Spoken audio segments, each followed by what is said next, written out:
So this is how I have mastered my tracks. What I've done is I've started out by putting all of the pre-masters along the top, like this, and then I've created a folder with masters, and then I can go down one track at a time and master it, and this just allows me to A/B. So if I click solo on the top, it'll let me hear the pre-master, so I can jump between the two. And then if I go onto my levels here, on the pre-master, I've set the gain to +9, so it sort of gives me, it's just equal loudness for comparing the master with the pre-master. So we'll start off with Lullaby. I've opened up the EQ like this and gone through. I tried to not do any EQing where I'm changing things more than 3 dB, but in some scenarios, such as this high shelf here, because 6 is a cut across 5, which is a high shelf, 4, which is a high shelf, I've reduced it by 4 dB, but it's not actually reduced by 4 dB. It's just where it's how much it's being reduced from, because it was already plus, what was it? It was already +3, so that's only a 1 or 2 dB cut. From there, I've gone through and I've attached a glue compressor. This is actually a really nice compressor for doing mastering. The way I've done it is I've set the ratio to 2 on this track, because it's just an acoustic track and there really wasn't that much punch, there's no drums. I had the attack on 1. And then I set the threshold to where sounded nice, so I was getting a nice amount of compression. And then I just brought up the makeup gain until I was hitting my LUFS on the Uline loudness meter, which I've got on this other screen here. And from there, if there was anything that was a little bit over the top, I have just adjusted it here. So this is at 0 dB, this second glue compressor. The ratio's at 4 this time, and it's just doing -5. So anything that goes over 0 dB. And then just to catch anything else, I've got this limiter, which is, it's got a ceiling of -1.5. So really nothing should be going over there. Now in the masters folder here, I have added 0.5 back on. So it gives me a ceiling of -1 dB. And it just means that if anything manages to jump these two limiters, which I've not actually set anything on, it's just a look ahead of 3 milliseconds and 0 dB with a 1 dB ceiling. But if anything does manage to jump over that, it's still not going to clip. So going on to this one here, again, I've gone through, this is the sort of piano composition track, so it's there's drums and orchestral stuff going on here, rather than just guitar and vocals and a few other instruments. Just an interesting point about this one. Usually I wouldn't do this, just because I'd recorded with not the best microphone. I have just filtered off this end. I don't really feel like anything important will be missing when we get rid of below sort of 20-25 dB on this track, because it's just not that sort of track. But it also gives a little bit of room for the other instruments, and it just stops the compression being so hard. So here we've got a similar setup with the EQ, and again I've gone through the same process with the compression and the loudness monitoring on here. What I did differently here was I went through the multiband dynamics just to try and control sort of independent frequencies individually.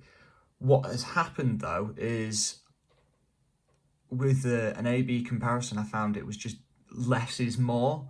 So I've just switched that off, and I haven't actually used it. On the compressors here, I've actually given it a 3 dB attack now, just to give space for that kick drum coming through. And then this one here, which is, again, it's not a limiter, it's just to catch sort of the top and compress it a little bit before it hits the limiter, so that it's not just completely flattening out at the top. But I've put a 10 dB attack on it. Sorry, not 10 dB, 10 millisecond attack.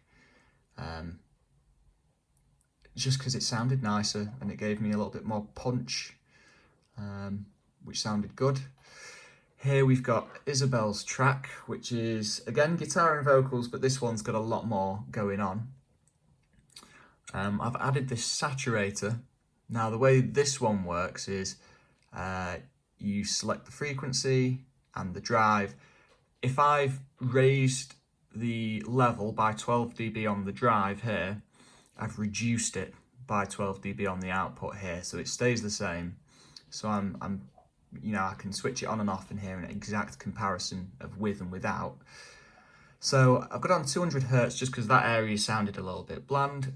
Adds a little bit of distortion and sort of more harmonic content in there. Something else I noticed whilst I was doing this was that as I started to EQ here and raise this top end to give it a little bit more sparkle, the sort of S sounds, the sibilant sounds started to creep out of the vocal a little bit. So what I've done is I've just added quite a harsh multiband dynamic onto the high frequencies, anything above 250 kilohertz. It doesn't kick in that early, so it's quite late, so it really is just catching the top end of it. But it's a compression ratio of 2.3 for every 1 dB that it goes over that. So yeah, it does the job. I didn't need the second compressor for this one, so it's just a single compressor into a limiter. And again, the drums sounded fine, so it's already got this multi-band here. So this one's just a ratio of 4 going into 1 millisecond attack. And then the makeup gain brings this up because it's not actually compressed that hard.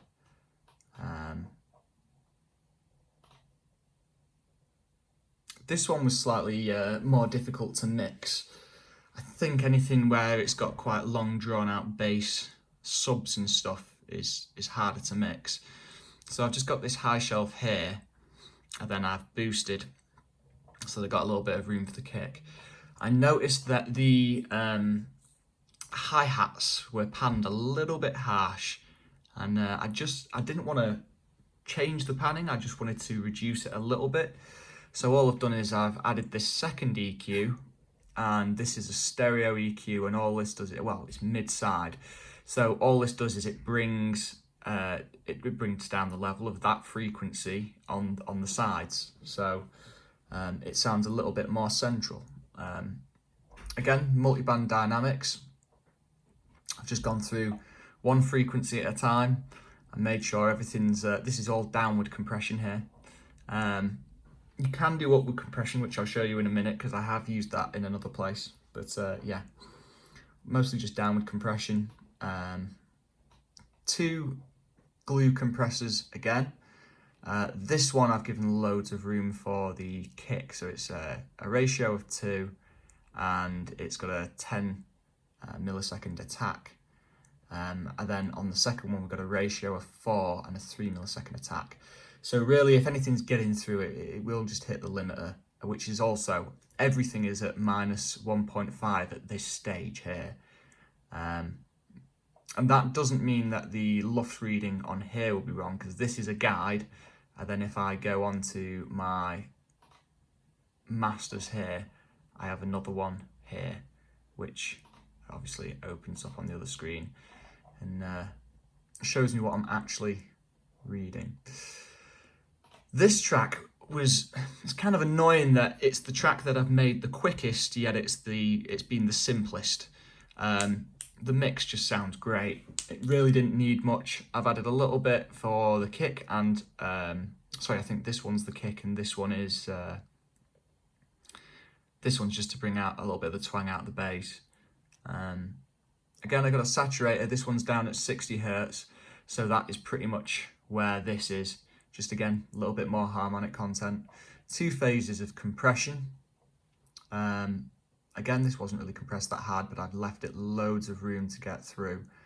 10 millisecond, 10 millisecond, and then this is a 3 millisecond look ahead on the limiter.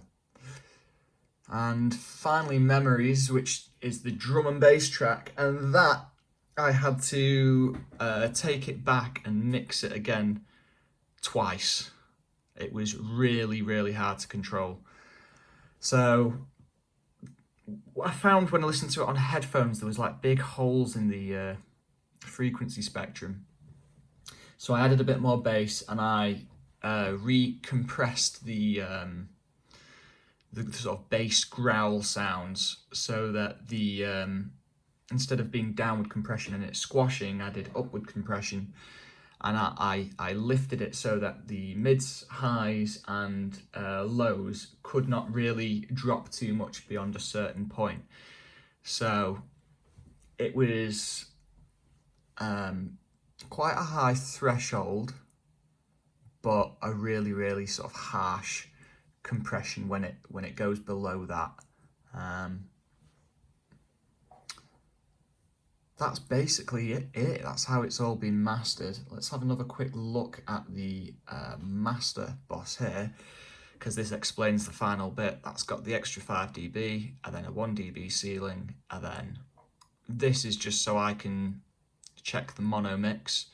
And I was thinking I might just mono the bass on all of them. Didn't bother in the end. I'd already done as much as needed to be done in the mix.